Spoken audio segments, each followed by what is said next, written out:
நிச்சயமாக தஸ்னிமா பானு, கிறிஸ்துமஸ் பண்டிகையை ஒட்டி சொந்த ஊர்களுக்கு மக்கள் படையெடுத்திருக்கிறார்கள். நேற்றே ஆம்னி பேருந்துகளில் எல்லாம் வழக்கமாக 700 ரூபாய் விற்கக்கூடிய அந்த ஒரு உட்கார்ந்து செல்லக்கூடிய சிட்டிங் சீட்டு, அதனுடைய டிக்கெட் கட்டணமே பன்மடங்கு உயர்ந்திருக்கிறது. 1500 ரூபாய் 2000 ரூபாய் இருக்கு. இது ஏசி சீட்டுகள் இல்லாமல், ஏசி பஸ் பேருந்துகள் இல்லாமல் மற்ற பேருந்துகள், வோல்வோ இது போன்ற கூடிய பேருந்துகளுக்கு பன்மடங்கு உயர்ந்திருக்கிறது. இதுவே இப்படி நிலை என்றால் தற்போது விமான கட்டணத்துடைய சேவைகள், அந்த டிக்கெட் கட்டணம் பன்மடங்கு உயர்ந்திருக்கிறது என்பதுதான் நாம் தற்போதைய சூழலாக இருக்கிறது பார்க்க வேண்டியிருக்கிறது. கொச்சி செல்வதற்கு, சென்னையிலிருந்து கொச்சி செல்வதற்கு வழக்கமாக வசூலிக்கப்பட்ட கட்டணம் 3000 ரூபாய். இது 16,000 ரூபாய் வரை உயர்த்தப்பட்டிருக்கிறது. சென்னை தூத்துக்குடி விமான சேவை கட்டணம் அதுவும் பன்மடங்கு உயர்ந்திருக்கிறது. 4000 ரூபாய் வசூலிக்கப்படக்கூடிய இடத்தில் 14,000 ரூபாய் வரை உயர்ந்திருக்கிறது.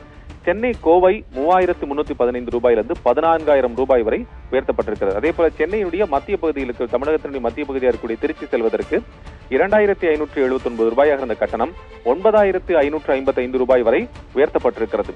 ஆக கிறிஸ்துமஸ் சொந்த ஊர்களுக்கு மக்கள் இங்கிருந்து கேரளாவுக்கு, மற்ற மாநிலங்களுக்கு செல்வதற்கு வழக்கமாக படையெடுத்து செல்வது வழக்கம். அதே போல கேரளாவுடைய மிக முக்கியமாக பகுதியாக இருக்கக்கூடிய திருவனந்தபுரம் இடையே, சென்னை திருவனந்தபுரம் இருக்கக்கூடிய கட்டணம் 2,800 ரூபாய் வழக்கமாக வசூலிக்கப்படக்கூடிய எக்கானமி ரேட். இது தற்போது 15,000 ரூபாயாக உயர்வு கண்டிருக்கிறது என்பது மிக முக்கியமாக பார்க்க வேண்டியிருக்கிறது. அதே போல தூத்துக்குடி, சென்னையிலிருந்து தூத்துக்குடி செல்வதற்கான விமான கட்டணம் 4,000 ரூபாயிலிருந்து 14,000 ரூபாய் வரை உயர்வு கண்டிருக்கிறது. சென்னை மதுரை இடையிலான கட்டணம் 3,314 ரூபாயிலிருந்து 10,192 ரூபாய் முதல் 17,980 ரூபாய் வரை, அதாவது 18,000 ரூபாய் வரை உயர்வு கண்டிருக்கிறது என்பதுதான் தற்போது இருக்கக்கூடிய சூழல். அதே போல சென்னை திருச்சியினுடைய விமான கட்டணம் 3,000 ரூபாயிலிருந்து 10,000 ரூபாய் வரை அதிகரித்திருக்கிறது. ஆக ஒட்டுமொத்தமாக பார்க்கின்ற போது 10,000 ரூபாய் வரை இந்த விமான கட்டணம் அதிகரித்திருக்கிறது. இந்த சூழலை பயன்படுத்தி கொண்டு மக்களிடையே இந்த விமான கட்டணத்தை பன்மடங்கு உயர்த்தி விமான நிறுவனங்கள், தனியார் விமான நிறுவனங்கள் இந்த கட்டணத்தை வசூலிக்கின்றன என்பதுதான் தற்போது இருக்கக்கூடிய சூழலாக இருக்கிறது.